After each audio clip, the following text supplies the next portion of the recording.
Shalom saudara pendengar saudara rohani yang dikasihi Tuhan Yesus Kristus. Selamat datang di Renungan Rohani malam hari ini.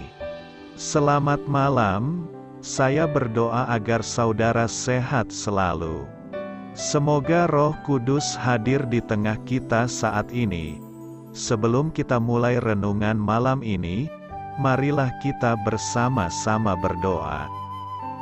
Bapa kami yang di surga, Bapa di dalam nama Tuhan Yesus Kristus, kami sungguh mengucap syukur, ya Tuhan, oleh karena Engkau sangat baik buat kami. Engkau ada bersama kami dan menopang hidup kami di siang hari dan di malam hari. Engkau ada bersama-sama dan menyertai kami. Tuhan, kami memuji dan bersyukur kepadamu pada malam hari ini, kami masih bisa berkumpul di rumah kami yang kecil ini. Tuhan, saat ini kami hendak mendengarkan firman-Mu. Berilah pengetahuan dan bimbinglah hamba-Mu ini agar apa yang Engkau firmankan dapat bekerja sesuai kehendak-Mu. Buat kami jemaat-Mu, bukalah hati dan pikiran kami untuk mendengar dan menerima firman-Mu. Kiranya firman-Mu ini dapat menjadi berkat bagi kami. Berbicaralah Tuhan, kami sudah siap menerima firman-Mu.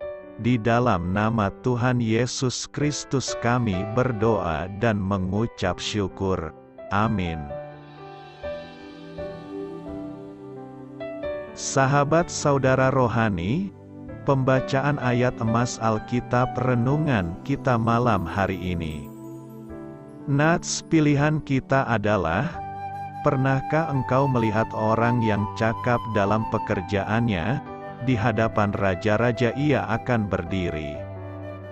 Tertulis dalam kitab Amsal 22 ayat 29, bacaan kita pada malam ini terambil dari kitab Keluaran 35 ayat 30 sampai dengan Keluaran 36 ayat 1. Berkatalah Musa kepada orang Israel, "Lihatlah, Tuhan telah menunjuk Bezalil bin Uri bin Hur dari suku Yehuda, dan telah memenuhinya dengan roh Allah, dengan keahlian, pengertian dan pengetahuan, dalam segala macam pekerjaan, yakni untuk membuat berbagai rancangan supaya dikerjakan dari emas, perak dan tembaga, untuk mengasah batu permata supaya ditata, untuk mengukir kayu dan untuk bekerja dalam segala macam pekerjaan yang dirancang itu." Dan Tuhan menanam dalam hatinya, dan dalam hati Aholiab bin Ahisamah dari suku Dan, kepandaian untuk mengajar. Ia telah memenuhi mereka dengan keahlian, untuk membuat segala macam pekerjaan seorang tukang, pekerjaan seorang ahli, pekerjaan seorang yang membuat tenunan yang berwarna-warna dari kain ungu tua, kain ungu muda, kain kirmizi dan lenan halus, dan pekerjaan seorang tukang tenun, yakni sebagai pelaksana segala macam pekerjaan dan perancang segala sesuatu. Demikianlah harus bekerja Bezalil dan Aholiab, dan setiap orang yang ahli, yang telah dikaruniai Tuhan keahlian dan pengertian, sehingga ia tahu melakukan segala macam pekerjaan untuk mendirikan tempat kudus, tepat menurut yang diperintahkan Tuhan. Keluaran 35 ayat 30 sampai dengan Keluaran 36 ayat 1. Topik dari ayat emas renungan kita adalah, pekerjaan yang selesai dengan baik. Akan menerima ucapan, "Baik sekali pekerjaanmu," dari Allah. Mari kita mulai renungan malam kita. Judul renungan kita hari ini adalah, Para Pekerja yang Baik, Kisah Inspiratif. Di awal pernikahan kami, Saya dan istri berusaha memasang kertas dinding di apartemen kami yang suram di Chicago. Kami dapat menyelesaikan pekerjaan itu, meskipun mengalami kesulitan. Saya bahkan pernah harus menyingkirkan kertas dinding yang tidak terpasang rapi, lalu pergi ke toko untuk membeli kertas lagi. Saya pun mulai menghargai seseorang yang dapat melakukan pekerjaan seperti memasang kertas dinding dengan terampil. Saya kagum melihat seorang tukang kayu yang membuat barang-barang dengan tepat tanpa mengukur berulang kali. Saya mengagumi sopir truk yang dengan lihai memundurkan truk besarnya memasuki ruang sempit dengan mudah. Padahal saya kesulitan ketika mengundurkan trailer kecil di pelataran garasi yang lebarnya 4,8 meter. Saya angkat topi kepada tukang pipa yang begitu mudah dan tanpa mengeluh memasang pemanas air di tempat sempit, yang tampaknya tidak terjangkau, terutama ketika saya teringat keputusasaan saya ketika memasang penyaring air sederhana. Kita membaca ayat kitab suci hari ini tentang para ahli rancang dan ahli tenun yang membantu membangun kemah suci. Amsal 22 ayat 29 mengatakan, "Orang yang cakap dalam pekerjaannya akan berdiri di hadapan raja-raja," dan Paulus menulis, "Apapun juga yang kamu perbuat, perbuatlah dengan segenap hatimu seperti untuk Tuhan dan bukan untuk manusia." Kolose 3 ayat 23. Allah senang dengan pekerjaan yang diselesaikan dengan baik. Dia menghargai para pekerja yang baik. Kita pun seharusnya menjadi pekerja yang baik. Amin. Marilah kita renungkan di dalam hati kita. Dalam New American Standard Bible, dikatakan, "Do you see a man skilled in his work?" Ternyata Alkitab sama sekali tidak menyangkal bahwa skill, keahlian, merupakan salah satu penentu kemenangan kita. Bahkan di dalam Perjanjian Lama, Allah menggunakan orang-orang yang ahli, skillful men, untuk membangun kemah suci dan bait Allah. Bahkan tentang Daud, Alkitab pernah mencatat, ia menggembalakan mereka dengan ketulusan hatinya, dan menuntun mereka dengan kecakapan tangannya. Mazmur 78 ayat 72. Di dalam bahasa Inggris, ayat ini berbunyi, "And David severed them with integrity of heart, with skillful hands he led them." Hati seseorang membuatnya berkenan kepada Allah, sedangkan keahliannya membuat ia berkenan di hati manusia. Kebesaran kita ditentukan oleh hati kita, kemajuan kita ditentukan oleh cara berpikir kita, produktivitas kita ditentukan oleh keahlian kita, dan waktu Tuhan melimpahkan anugerahnya, maka kita akan diangkat menjadi seorang pemimpin yang mempengaruhi dunia ini. Jangan puas jika hari ini kita hanya terinspirasi oleh kehidupan orang lain. Pastikan bahwa suatu hari kelak, akan banyak orang yang terinspirasi oleh kehidupan kita. Saya memiliki sebuah mimpi, bahwa suatu hari nanti saya akan berdiri di hadapan para pemimpin. Karena itu, inilah waktu untuk berlatih dan mempersiapkan diri. Berlatih merupakan proses mengubah kemampuan, ability, menjadi keahlian, skill. Pemimpin merupakan penjaga budaya di area kepemimpinannya, negara, suku bangsa, organisasi, gereja. Waktu kita mampu menginspirasi para pemimpin dan membantu mereka untuk berubah, maka kita memiliki kapasitas untuk mengubah budaya sebuah negara, suku bangsa, organisasi atau gereja. Saya tahu, jika saya membangun pola pikir dan mentalitas para pemimpin generasi ini, maka saya sebenarnya sedang membangun pola pikir dan mentalitas generasi ini. Untuk yang satu ini, sikap malu-malu sudah tidak diperlukan lagi. Ada banyak orang menuntut yang terbaik, tapi keberatan memberi yang terbaik. Ini menjadi kebiasaan kebanyakan manusia, termasuk pula di antara orang-orang percaya. Orang-orang seperti ini gemar mengisi hidup dengan keluhan, protes atau komplain dan pikiran-pikiran atau kata-kata negatif. Ingin karir meningkat tapi malas-malasan.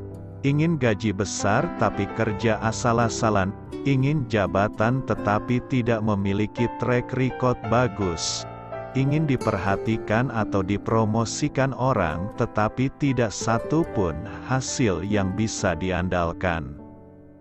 Ada memang orang-orang seperti ini yang bisa menduduki posisi-posisi tinggi. Tapi itu bukanlah dari ukuran kemampuan dan kepantasan, melainkan biasanya dari hubungan kolusi, koneksi atau juga lewat suap-menyuap. Apa kata Alkitab akan hal ini? Siapa yang, menurut firman Tuhan, pantas untuk berdiri pada posisi-posisi tinggi? Orang yang cakap adalah orang yang tidak menyerah, berhenti atau mundur di tengah jalan dari apa yang telah ia mulai lakukan. Orang yang cakap punya keahlian sendiri dan rajin. Orang yang cakap tidak suka malas-malasan tapi rajin dalam bekerja. Mereka cekatan, serius dan punya mental pejuang. Seorang yang cakap tidak mengeluh atas pekerjaan yang berat dan banyak, tetapi melihatnya sebagai tantangan untuk meningkat, belajar dan memberi hasil terbaik. Orang yang cakap juga tidak mencari-cari alasan apabila keliru dalam melakukan sesuatu. Sebaliknya, mereka akan melakukan perbaikan hingga menghasilkan sesuatu secara maksimal. Sudahkah Anda memberikan performance yang terbaik dalam pekerjaan, karir, studi atau aspek-aspek lain dalam kehidupan seperti untuk keluarga misalnya? Atau sudahkah Anda peduli akan pentingnya sebuah kecakapan? Maukah Anda terus melatih diri agar terus meningkat? Ingatlah bahwa Tuhan akan selalu siap memperbesar kapasitas dari orang-orang yang cakap di bidangnya masing-masing. Keberhasilan merupakan bagian dari kehidupan anak-anak Tuhan, dan itu akan bisa dicapai apabila kita mau menghargai segala talenta yang diberikan Tuhan dengan sungguh-sungguh dan mempergunakannya dengan baik dalam pekerjaan kita. Ada masa depan yang indah penuh dengan keberhasilan bagi kita semua. Dan itu semua akan bisa dicapai apabila kita mau mempergunakan apa yang telah diberikan Tuhan sebagai sebuah keistimewaan dalam diri kita dengan serius. Biar sesulit apapun bersaing di dunia pekerjaan, bahkan ketika mencari kerja menjadi sesuatu yang sangat berat, ketika cara-cara dunia terlihat seakan menghambat orang yang berjuang dengan jujur, bersih dan sungguh-sungguh, satu hal yang tidak akan pernah bisa dipungkiri adalah bahwa orang yang cakap akan selalu berdiri di hadapan raja-raja. Buktikanlah sekarang juga. Doa saya menyertai saudara sekalian. Saya memberkati Anda agar sewaktu Anda mencarinya dari Dia, Bapa Surgawi Anda akan memberikan bagi Anda roti harian Anda. Dalam nama Yesus Kristus, Tuhan yang berkuasa atas alam semesta dan menuntun kita kepada iman yang menyelamatkan, Tuhan Yesus menyertai senantiasa.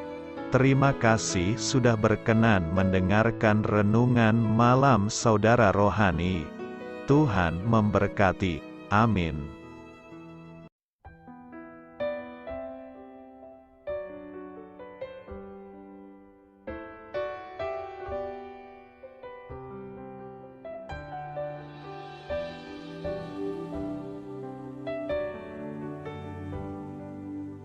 Marilah kita renungkan, sahabat saudara rohani, demikianlah renungan firman Tuhan malam hari ini.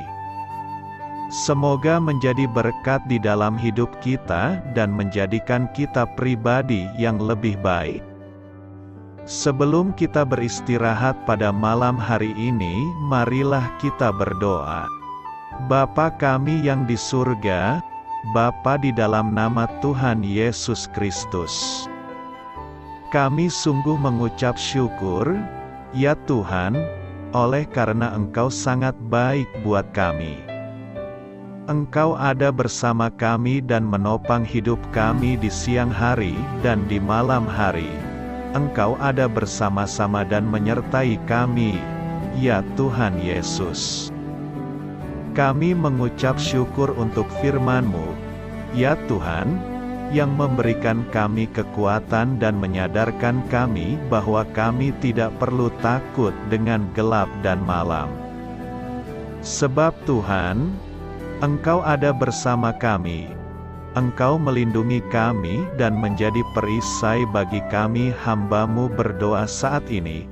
Tuhan, untuk setiap pendengar renungan ini yang mengalami ketakutan, kecemasan, kegelisahan, pada situasi gelap dan malam hari di dalam nama Tuhan Yesus Kristus. Kuasa Tuhan melepaskan mereka dari segala ikatan roh-roh ketakutan yang mengikat mereka saat ini. Tuhan melepaskan setiap anak-anak-Mu dari segala rasa takut dan kecemasan. Di dalam nama Tuhan Yesus segala kuasa-kuasa roh jahat, kuasa setan iblis yang mengganggu anak-anak-Mu, ya Tuhan, tolong hancurkan dan halaukan dengan kuasa-Mu. Dalam nama Tuhan Yesus Kristus, berkati setiap kami anak-anak-Mu, ya Tuhan, dan lindungilah kami. Kami aman di dalam Engkau. Ya Tuhan, penuhilah setiap hati kami dengan keberanian, damai sejahtera, dan sukacita serta ketenangan yang dari Tuhan. Berkati kami di malam hari ini, saat kami tidur dan beristirahat. Kuasa-Mu, ya Tuhan, menaungi setiap kami, memberkati dan melindungi kami. Bangunkanlah kami kembali besok pagi dengan kekuatan yang baru, tubuh yang sehat diberkati Tuhan, dan berkat-berkat yang baru Tuhan sediakan bagi kami. Terima kasih, ya Tuhan, kami sungguh mengucap syukur untuk firman-Mu yang menguatkan kami. Dalam nama Tuhan Yesus Kristus Juru Selamat kami, Bapa kami yang baik, kami mengucap syukur dan berdoa haleluya. Amin. Biarlah firman Tuhan menjadi pengingat untuk kita semua, bahwa tuntunan dari Roh Kudus akan selalu memberi jalan keluar bagi setiap permasalahan hidup kita, dan memberi kedamaian di hati kita. Amin. Sampai jumpa di renungan malam saudara rohani berikutnya.